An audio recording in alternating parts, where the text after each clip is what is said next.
άρχισε η οδύσσιά μου.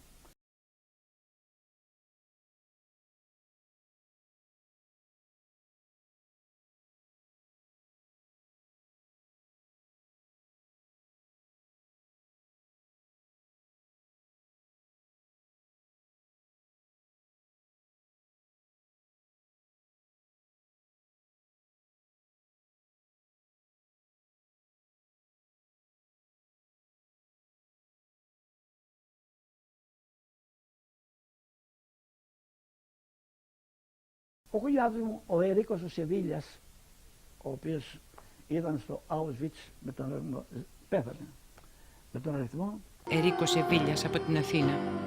West, it may as well think again.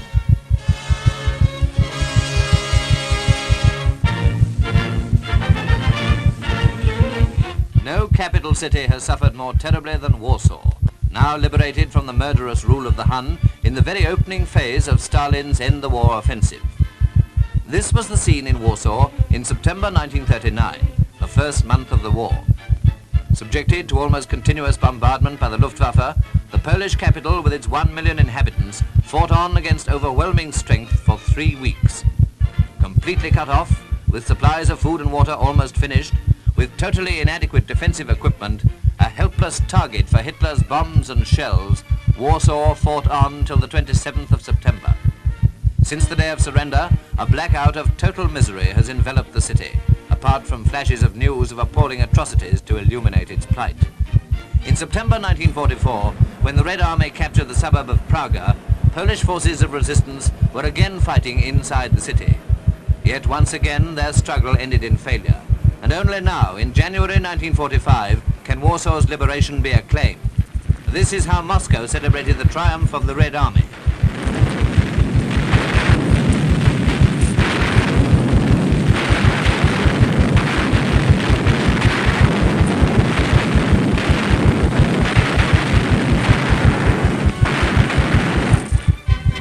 Naturally, it's too soon to receive Russian newsreels of the new offensive. Moreover, when the Red Army broke through in the south, it moved at such a pace that progress must be reported hourly to be up to date. The advance towards Silesia at an early stage covered about 100 miles in 3 days. Then came the news of the outflanking breakthrough north and south of the Polish capital and its liberation. Berlin said the Russians were attacking from at least 8 points, claiming only to have held them on the East Prussian front.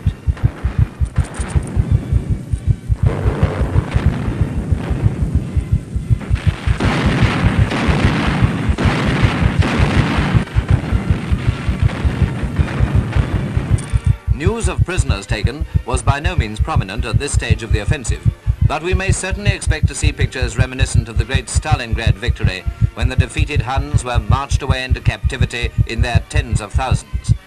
But already the Allies have the best of reasons for celebrating the latest Soviet victories. While the offensive crashes on across Poland towards the Reich, the Allies pay tribute to the men of the Red Army and to their brilliant leaders, Marshal Konev, who directs them in the south, Marshal Zhukov on his right flank, southwest of Warsaw, Marshal Rokossovsky to the north,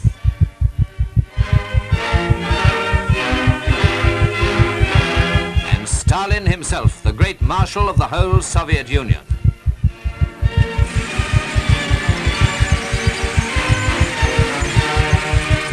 Moscow says this offensive is one to end the war, and without any doubt it will go far to achieve that object. While the British Empire, America, France and all our allies continue to fight Hitler in the West, we all paid tribute to the tremendous blows now being struck in the East by the skill and resolution of the Red Army.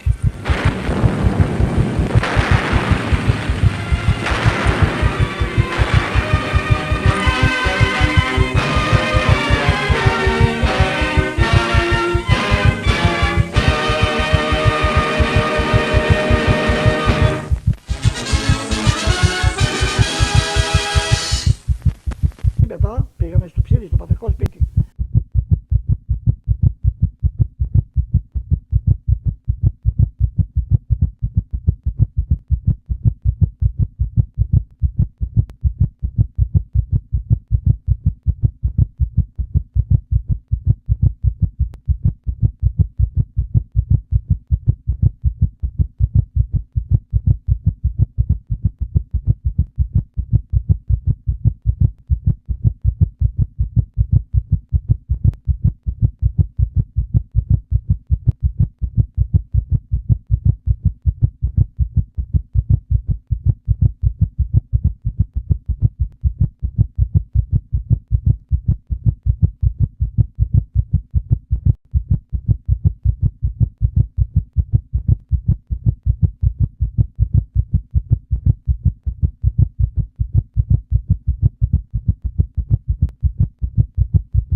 On the 27th of January 1945, Soviet soldiers from the 322nd Rifle Division liberated the Auschwitz-Birkenau concentration camp near the Polish city of Oswiecim.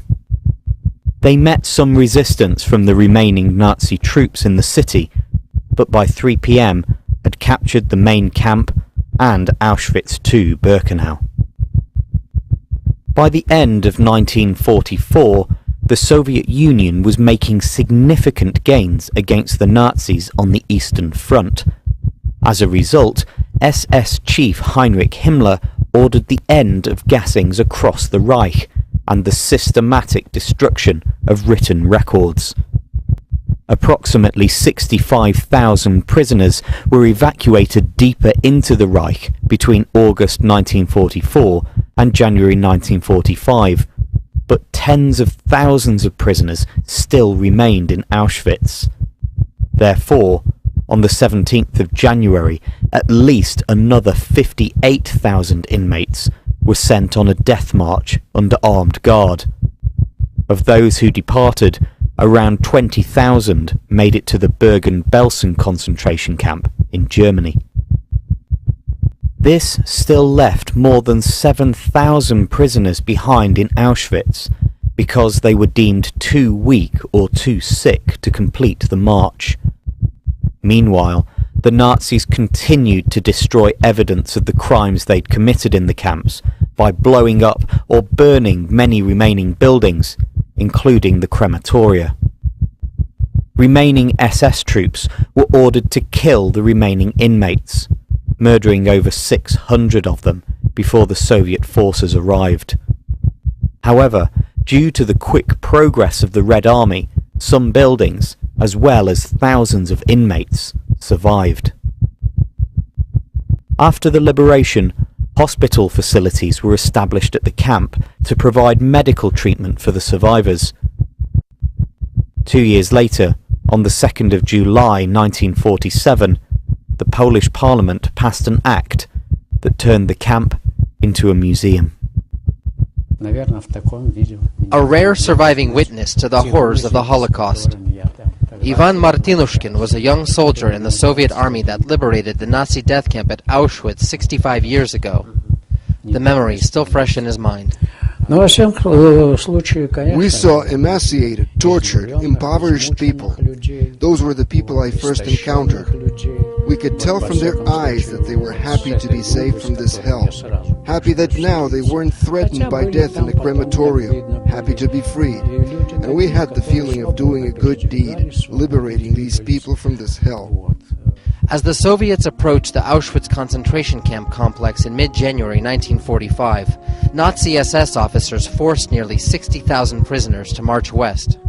Around 7,000 others, too weak or sick to move, stayed behind. In total, historians say more than 1 million Jews, Gypsies, Soviet POWs, and Poles were murdered there. Martinushkin says Auschwitz was just one of many prison camps he liberated as the Soviet army marched through Ukraine and Poland, pushing back Nazi forces. But at the time, he says he wasn't emotional, just focused on fighting the war. No matter how miserable and tragic it all was, we are a fighting military troop. I am a soldier. I can't give in to feelings every single time. But what did I feel when I saw these people in the camp? I felt compassion and pity, understanding how these people's fate unfolded, because I could have ended up in the same situation. In the days leading up to the liberation of Auschwitz, Martinushkin says a few hundred of his comrades were killed. In all, some 600,000 Soviet soldiers died liberating Poland from the Nazis. Martinushkin believes people have forgotten the point of the war. The life of entire peoples were put at stake. They were supposed to wipe out Jews, Slavs, the Russian civilization, their culture and everything. This was what encompassed the Nazi New Order. And the camp at Auschwitz is a sinister symbol that reminds people what awaited mankind. This is what the victory of the Soviet Red Army with its allies over fascism means. But Martinushkin doesn't consider himself a hero.